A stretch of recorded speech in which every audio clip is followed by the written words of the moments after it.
Welcome to the Amplify Authentically bonus series, where we streamline with soul and amplify in alignment with your core values. Here, I guide you to navigate the digital noise with mindfulness, not through hustle or chasing trends, but with intention, where strategy meets spirituality, so you can build a business that supports your purpose and honors your inner alignment. I'm your host, Shilpa, your Streamline with Systems gal, here to share AI tips, tools, and techniques to help you manifest the most authentic version of you. So let's dive in. This month in Amplify Authentically, we're exploring phase 1 of the Omni Pivot framework, Unveil with AI through a 7-day lean learning series. It's designed with you, the hero of this journey, in mind. Each short episode, under 11 minutes, helps you master AI while reconnecting with your authentic voice. These are soulful, strategic sound bites layered to build momentum without overwhelm. While the full Clarity series lives inside my private bonus feed, today's episode is part of our public Guest Spotlight, a free offering to support your next step. If you're not already subscribed to the full bonus series, this 7-day journey may not show up in your app unless you've joined. You'll find the private link to subscribe in the show notes. And for today, my guest is Gail Beltran Nott. Gail is a trusted guide in the world of thought leadership and messaging. She's the founder of the Impact Messaging Lab, where purpose-led entrepreneurs lead to turn their lived experiences into value-driven content that truly resonates. Her work is a beautifully aligned extension of this series, and today we're both here to support you clarify, align, and amplify. You can subscribe to her free newsletter and explore her community at impactmessaginglab.substack.com. That link is also in the show notes. So let's dive in. Hi, Gail. Hi, Shilpa. Thanks for having me again. Oh, of course. Well, it's an exciting episode, and I'm really excited that you're part of it. It's the kickoff of the official bonus premium track for Amplify Authentically, and you're my guest to speak to this topic of what I call unveil, but we'll unpack that in a moment. But before I get too far ahead, for the audience that is now part of the premium series, maybe you could share who you are and your background. Sure. My name is Gail Beltran Nott. I'm a thought leadership and messaging coach, and I empower purpose-driven entrepreneurs in amplifying their message and attracting their ideal clients while still staying true to their values. My background is in, gosh, there's so much. But I would say my immediate background was in social media. I did social media strategy and social media consulting, social media management. And I noticed that a lot of my clients would give me this generic content to work with, as if they were afraid to state an opinion. And understandably, it can be a little scary out there when you take a stand. But at the same time, when you take a stand and share your message through your values, you're going to attract the kinds of clients you want to work with. You're going to attract the clients that are aligned with you, aligned with your values, and it helps you stand out. You're not lost in the crowd because there's no one like you if you're willing to go that deep and share that part of you online. I love the way you express the need to get to the place where you are able to authentically share your truth, because getting there can be scary. Mm-hmm. Yeah, it is true. I mean, especially in today's climate. So what I help my clients with is as they define their values, knowing that the values you believe in greater than your fear. And if it is, then it's worth it to stand up for that. Yes, and that could be true for a personal part of your life and a personal pivot, or what I call second act of life. And that could be anything. It could be, I need to travel more, or it could be, I need to leave my corporate job. Right. And, there's pros and cons to any of those. And it just depends on, well, how much do you really want it? Like, is it worth the comfort and security of a job that you never know if you're going to have tomorrow? Well, I've been there. It took me years before I shifted out, and they were micro steps. I would call them micro pivots. Yeah. And some of them are conscious, some of them are unconscious. Some of them were Hmm. like, I once this metaphor to share with someone that it was like having a blindfold on, and you're in a space where you want to move and navigate through it. Hmm. But while there are objects around you, you might be stubbing your toe. And that's okay. But I like how you phrase it with the micro shifts because I like to work with my clients in that same manner. Is if you're when you're first getting started in expressing who you really are, I recommend they start out with journaling because that's just for them. They don't have to share that with anybody. But how honest can they be in the journal? And then as they develop that voice, and I think this is where your program really stands out, is that they can take that rough draft in the journal and have AI help them massage it into what the algorithm's like. So Yeah, take what I wrote and then put it in the structure that these different platforms like. absolutely. And multiple things come to mind as you expressed it. And thank you so much for expressing it so eloquently. This program that I put together for those who are tuning in for the first time, this 7 day course that I've just released called Unveil with AI is really like what Gail was articulating, that Unveil with AI is something you may want to explore if you're trying to unsurface those things that are inside of you and understand how is it tied to your values. Maybe it's been a long time before you've even thought about what are my core values? What is my purpose and what is my why? And that can happen in your 20s, or it can happen like some people in their 40s and 50s again because they're making those shifts. Yeah.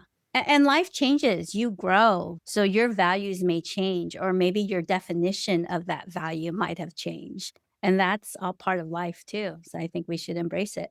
What's interesting about coupling this experience, this process, so to speak, with AI is that while there's some trepidation on many people's parts about a variety of topics when it's related to AI, from my perspective, and this is what I teach, is that one can think of it as an agnostic, non judgmental partner. If you are familiar with mountain climbing, if you were going to the Himalayas, you would have a Sherpa along with you. They don't tell you exactly what to do because you're there for your own personal growth and journey, but they may help you navigate. And with AI, there are different layers in which one can use it to objectively get some feedback that's somewhat based on pure science because AI, large language models, are based on patterns. Those patterns are how humans communicate. Right. Right. So that brings us to the topic you just mentioned, journaling. I would love for you to share more about that because this program I have, the 7 day program, it gives you layers and layers of iterative communication with prompting with AI, where you are taking that information each day and putting it into a digital journal. But what one could foresee is that then they can take that information that's in a digital journal and consciously and consistently expand on it, not just Right. as a one time static encounter. Because our growth is not in a box. We are dynamic beings that require consistency. So Mhm. perhaps that consistency element is where that handoff occurs with you. Right. Yeah. There's a story to strategy session that I teach my clients. And the first step is in creating a reflection ritual, whether it's daily, which I prefer. I like them to get to a point where they can journal daily. But if not daily, then weekly is fine. And what they're going to do is take a look at maybe their calendar. Maybe that's the place they start. is take a look at the last week's appointments and what conversations did you have? What was the topic that came up? What did you discuss? And find the lessons in there that could apply to your work and apply to your clients and start becoming that storyteller. Think of your favorite novel, you know, you think of that hero's journey, or in our case, maybe a heroine's journey. Who was there? What was going on? What was the situation? And then you can go into your senses so you really flush out that story there. Creating that reflection ritual is really important. The second step is creating a place where you keep all these stories. I call it the story bank. It could be in Notion. I use something called Simple Note, which was made by the people at WordPress, and it's free. So I keep all of my written things in there. If I write it by hand, I could take a picture and have ChatGPT transcribe it for me and put it into Simple Note and so on. So have that story bank where you save all these ideas and add in some keywords. So if you ever need a story of, oh, I need something for this lesson I want to teach, you could do a quick search and find it in your notes and you have it already written out. And then third, it's being able to tell that full story in a formal setting, whether it's on a social media post, LinkedIn, Instagram carousel, or even a keynote speech. So taking that story and then giving it time to develop it into a formal format that can be presented to the world. I love that. And you mentioned a lot of tools that I think that many of us may not either be aware of or forget about. Like, yeah, words might seem like this, thing that's very formal that you had to do when you were writing something for work or school, but it can be weaved into your common day life. Like I use Mhm. um the iPhone Notes app all the Mhm. time, and I've come up with tricks as well because you also mentioned retrieving information. Like I do like hashtag and Mhm. and then Gail. And so then every time I've had a conversation with Gail, I can pull those conversations up Right. or threads. Right. Yeah. Yeah, well, and that's the beauty of technology, whether it's AI or AI under the hood or other types of apps are available to help us improve our ability to get to know ourselves better, because that is applicable not only in our personal growth, but also professional transformations. Right. Yeah, there's Mm. sometimes when especially when we're solopreneurs, we get stuck in our own head in our own way. It's nice to have this tool, this guide that can be the objective and I like also how you can give it a personality.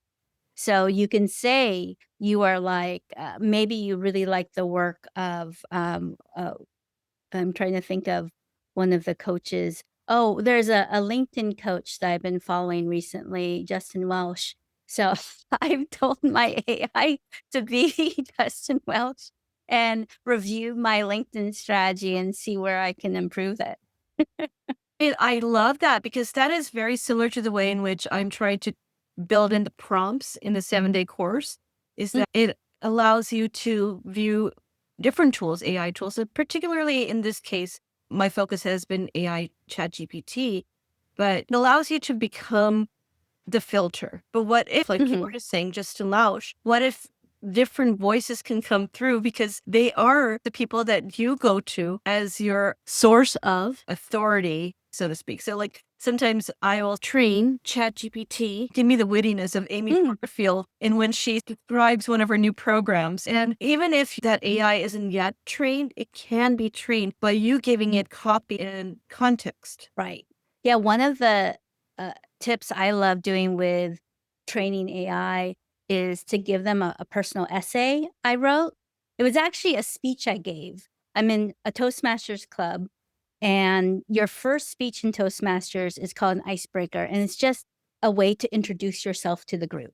So I gave a speech. My first speech with them 5 years ago was on becoming a mom at the age of 43 and that decade of trying and not, it's not happening and giving up or surrendering. And then it happens, when I was completely surprised.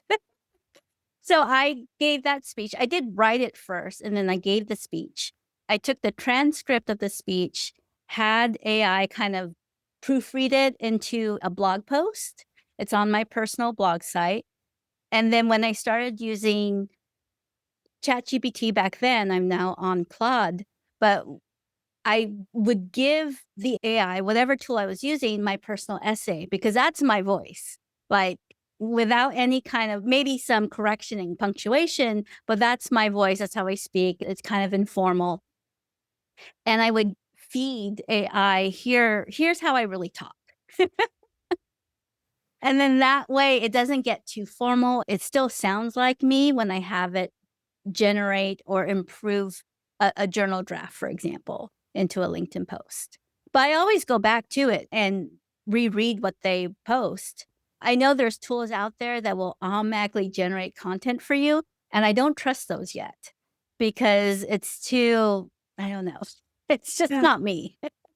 I agree. There are ways to batch produce copy for social media, and I'm not quite there. I do post regularly, but everything is gone through my own filter of Mhm. my brand, my Mine too. everything. And then that just slows things down. But that also goes back to authenticity, that Yeah. you are still that voice behind everything that you're putting out there. Now, I wanted to get to the heart of something that may be an assumption you and I've made. Mm. Because we've been in the space of social media, solopreneurship, so to speak, and technology, it seems like that's a Venn diagram where there's an overlap for both of us. Let's say there's someone who is in the demographic that we're serving, because I think you and I are serving very similar demographics. And they're like, well, yeah, I know I want that second act to happen. I don't like AI. I will never do AI. You've heard that Sure. before, right? That's okay. And then they're like, but some of the stuff you're saying is helpful. But why would I want to focus on writing? Why copy? Why writing? Interesting. There is scientific proof that handwriting your thoughts brings clarity to what you're thinking. It actually can help lower stress levels. Um, it fires more neurons in your brain, so it's great for brainstorming.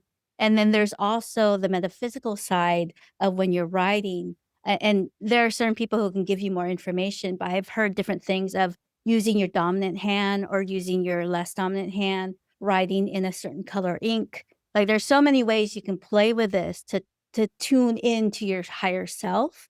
So first of all, I would recommend write. And now there are people I'm neurodivergent, my family's neurodivergent, so I'm learning more about the different aspects of, neurodivergency, and there are some people where handwriting is just, it's a no-go.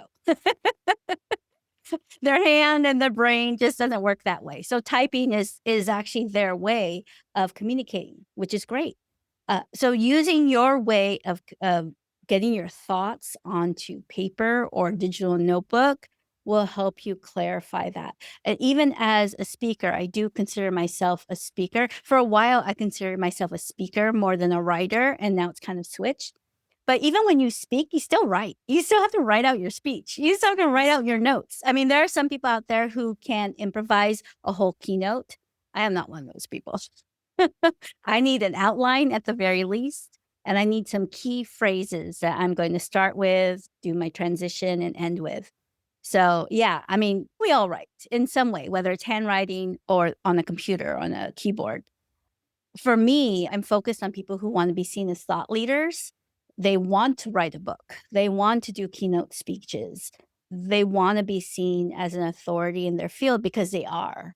And in this world, people don't know who you are. They can't find you if you don't put yourself out there. So if you want clients to come to you, it's got to be easy to find. And we have to know who you really are because there's so many people out there. I want to work with the person who I feel connected to, who I feel aligned with, and then that's my person. But yeah, we can't find you if you don't put your message out there. So whether it's through video or through writing, um, that's yeah. But you just nailed it, because I wanted a perspective on writing is more than just literally the words on a paper or digital. It is the act of allowing you to become more familiar with yourself so that when you're Mhm. ready to connect, and it could be a personal thing, maybe you want to find your soulmate and you want to connect, and this is not about professional pivots for you. But still, if you're going to put yourself out there, you're going to need to do some Yeah. reflection and Yeah. writing, right? So like your profile, it's interesting because I met my husband through Match.com, and my profile bio, when I was truly ready to write it, matched his, unbeknownst to both of us, because we had both put in so much thought into writing it that it mirrored each other, and we were able to figure out, I connect. That's the beauty of writing and going through this process of learning to be able to really know yourself and your values. So, yeah, it helps you get your message out. And then when you're ready, you can nowadays probably give your message out on a video on whatever tools Mhm. are out there. Because if you have something to share, and you do, that's the other thing. You use the word authority. We are all niche authorities in some area of our life, Yes, definitely. right? So, Gail, about authority, do you have anything else to share about how you believe either AI or writing can help you build your authority? And it could be either on a personal level or professional or both. For writing to build authority, I think that sometimes people are afraid to get started. Is They feel like they don't have their message down yet. And building that authority comes with this practice of getting those thoughts down. So I would rather they start at nothing or just get started and play with journaling, play with AI. And as they write more or as they share more or speak more, that authority content will come out from this practice. Absolutely. And this program that I put together for the Unveil with AI, it takes you through the 7-day process, going from creating flow. And for those who may not know, you can speak into voice through voice mode into AI, which is immensely valuable for creating flow. Because some of us think, I don't have anything to say. But then if you are recording yourself, you're like, oh, that's interesting. I just spoke for Mhm. 20 minutes. But then you go into reflection, you then start seeing the patterns. Then you start feeling confident, like, wow, there's some cool niche things I've done with my life. I have something to share. Then from there, you start thinking, maybe I am ready for visibility. I'm tuning into my real identity. And Mhm. now I have a vision for where I'm going. And that's the fun part, because as you were mentioning earlier, the reflection, that entire 7-day process really about reflecting and doing. And then the doing part comes in with your program. Tell us about the name of your program and how it can Sure. work in congruence with having an AI as a tool in the 7-day course. Yeah, it's called Impact Messaging Lab, and there is a free subscription. So if you just want to read my tips, you can go to my Substack called Impact Messaging Lab and subscribe from there. If you like to be a paid subscriber, then you're part of the community where we have daily co-working sessions where we're writing together. I give them storytelling prompts to work on every week. And then once a month, we'll have a group call where they could get to know each other as well as ask any questions or get any feedback on their writing. That is wonderful. And for those who are curious about the Unveil with AI, it's a 7-day subscription based course that comes with many other value adds. And the link will be in the show notes for both Gail and myself. And we'll be doing this potentially once a month. Looking forward to it. Yes. Thank you, Gail. I really appreciate having you on my show. Thank you.